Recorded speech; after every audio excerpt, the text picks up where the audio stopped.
Well, a warm welcome to everyone, and thank you for joining us today. My name is Carty from Solace Financial, which is a locally owned and locally staffed firm here in Brisbane. Today we have Padowitz from Talaria Capital. Chad is a Co-Chief Investment Officer at Talaria Asset Management, previously Winegate Asset Management. He has more than 20 years' experience in the financial services industry in the UK, South Africa, and Australia. His experience includes working as an analyst in the Treasury Department at HSBC Bank in London in derivative reporting and analysis, and as an equities research analyst in the First National Bank in South Africa. In 1998, Chad co-founded Aruka Financial Services in South Africa, a private asset management company. In 2001, this was sold to Anglo Rand, and Chad moved to Melbourne, where he joined AXA Asia Pacific in 2003 in the role of investment specialist in equities and fixed income. Chad's views are regularly sought after by financial media, and his comments appear in the Australian Financial Review, The Age, the Sydney Morning Herald. Chad has also made several appearances on ABC TV's The Business Show. Chad holds a Bachelor of Commerce from the University of Witwatersrand, South Africa, and is a Fellow of the Financial Services Institute of Australasia and is a Chartered Financial Analyst. Chad co-founded Talaria Asset Management in 2018. Before we get stuck into our discussion, I'd like to quickly provide a general advice warning. As we go through today's discussion, we'll be discussing information that is general in nature, meaning it doesn't take into account your own objectives, financial situations, or needs, so it's not a recommendation. It's important that you consider if what we discuss today is appropriate for your circumstances, and you also need to refer to any product disclosure statements before you make any decision. Details of this general advice warning can be found on the moneysmart.gov.au website. So thanks for joining us today, Chad. Now, as a fund manager specializing in global equities, can you talk us through Talaria Capital's history and investment philosophy? Yeah, absolutely. So we've been running the strategy for close to 20 years. It's the only strategy we have. And what that is it's a global equity product process that uses an option implementation process to get into shares we want to own. So it's an integrated process, one that combines bottom-up fundamental investing from a value bias with a unique implementation process that helps deliver 3 key outcomes. Okay. And I'll just tell you what those are. Those outcomes are a high level of consistent income, lower volatility of returns, and a better upside downside capture, so losing less when the market's down and keeping most of the up. Okay, so reducing the drawdown. Yeah. Okay. Absolutely. Now, can you talk us through the investment process in a bit more detail and how you exploit that to get alpha and better returns for clients? Yeah, so as I said, we have a monthly screening process where we look for companies. We look at the top decile over approximately, so if we look at like 1,800 companies at the start, we look at the top decile through a range of factors that we think are very important. Yeah. Those cover valuation, business quality, governance, i.e. what the companies do with their cash. And we look at the top decile, which is brings it to about, call it 180 companies, of which the investment team of 7 then do detailed bottom-up work to assess investment opportunities, really based on a cash flow type, normalized cash flow analysis. Okay.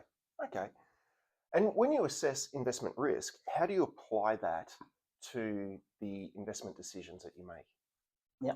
So investment risk, we see that as, if we were to define that as, risk is the possibility or probability of not getting what you expect to get. And we obviously expect to get decent compounding returns over time, rolling 3-year returns the sort of 9 to 12% per annum type range. So what can stand in the way of that, i.e. risk? And those are things like balance sheet, because debt obviously stands in the way of that. Earnings variability or lower quality companies, unsustainable margins, business model. So all of those things go into our assessment of not being able to achieve the outcomes we want. Sure. Okay. And what are the opportunities and the risks that you see in the marketplace at the moment? Yeah. So one of the biggest risks we see at the moment is there is a significant amount of, we think, optimism about the economy's trajectory relative to where we think it's going. Okay. So we definitely see some level of risk at the economic level, which creates risk in certain segments of the market, banks, consumer cyclicals, things like that, as well at the same time, and perhaps even more pronounced, we see significant amount of euphoria around the growth AI type element of the market, which NVIDIA and the like of that, which are trading at very high multiples, and they also have a very substantial domination of the index. So there's a concentration issue going on. So all in all put together, we see not much concern about the economy and a significant amount of optimism in valuations and margins, which we think combined makes, at the index level, a fair amount of risk there. Especially in the FANG stocks when we see those particular stocks in the index itself. Yes, their concentration relative to history as sort of the top 10 stocks into the index is very, very uniquely high at the moment. Can you talk us through the strengths of Talaria Capital as an investment manager? I think one of our biggest strengths is, well, one, we do one thing. So it's really, we focus on, this is the thing that we think we're good at, and we do that well, and we focus on just getting better at that. So, singularity of purpose. Sure. The other thing is we have a very disciplined process, which we've been running for close to 20 years, and we have discipline behind that. So if you have a process discipline that's backed up by an underlying philosophy that makes sense in terms of you understand why you're doing things, I think that stands you in good stead in all market conditions. Okay. Can you talk us through a time when you've turned a period of poor returns into an investment opportunity and turned the performance of the fund around? Yeah, look, I think probably the most extreme example, so I'll go there in fund situation, was around the GFC. Yeah. That was a tough time for everybody. A lot of weakness across the board. Although we did better than the market because we do take less risk. Notwithstanding, we obviously were exposed to certain of the weaknesses that happened there.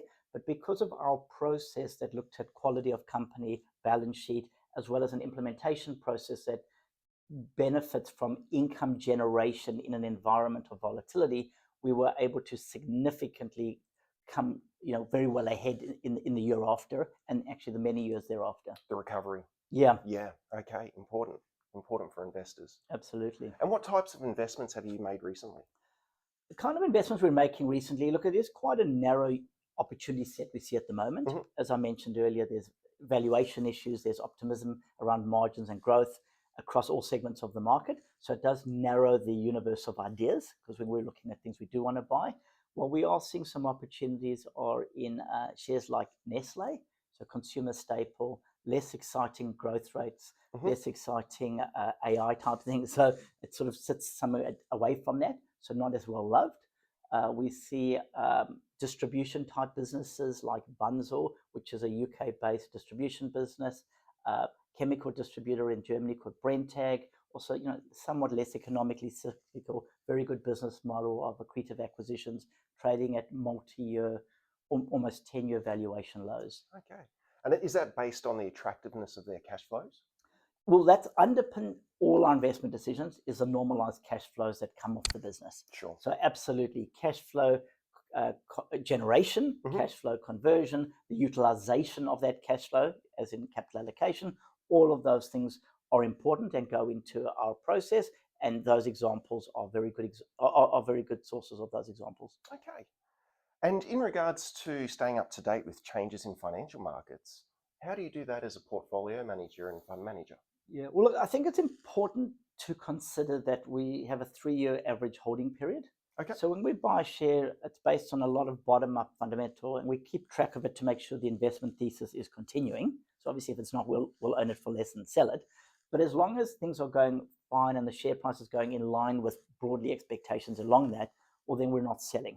So the information we keep is not, we're not looking at micromanaging from information, just to be clear. But the information we get is from a combination of, whether it's Bloomberg, whether it's company reporting. So almost all of our companies report, or at least present some level of detail on a quarterly basis. Yeah. So it's company reports are the primary source of information at the company level. And then, Bloomberg and obviously the press and so on would be more we're by the providers in terms of macro and things like that. Sure. Okay. And what makes a good portfolio manager? I think what's probably one of the most important things are, besides discipline, which I've mentioned, temperament, trusting your convictions and trusting in the process that you have to stand behind when the market might have a different view for a period of time. So doing the work, having a good process, having the discipline behind that, having temperament and patience. I think the combination of those things are very important to be able to deliver on the outcomes clients expect of us. Okay. Now, we've covered a lot of ground in a short period of time. Is there anything else you'd like to add? Look, I think one of the things that I would say is quite relevant is, if you want a certain outcome over time, you must take into account their current environment. So sometimes it's often the case that people expect equities or any asset class to give a certain outcome all the time. But it's very important to see where we are right now and make sure you're making appropriate adjustments along the way. So valuations are high and expectations are high, like we see right now, well, then it's time to look at things differently, as it would be the other way around as well. So I think we are in an environment of heightened expectations into a slowing economic environment with a somewhat euphoric market at certain elements. So I think this is quite an important time for people to review that. And the important thing is to protect capital. Absolutely. Every dollar you lose becomes that much harder to get back. So if you can maintain capital in tougher times, every dollar you don't lose compounds in perpetuity. Exactly. Yeah. Exactly. Well, we appreciate you making the time to speak to our clients, and we look forward to another meeting in the future. Absolutely. Always a pleasure. Thank you. Thank you.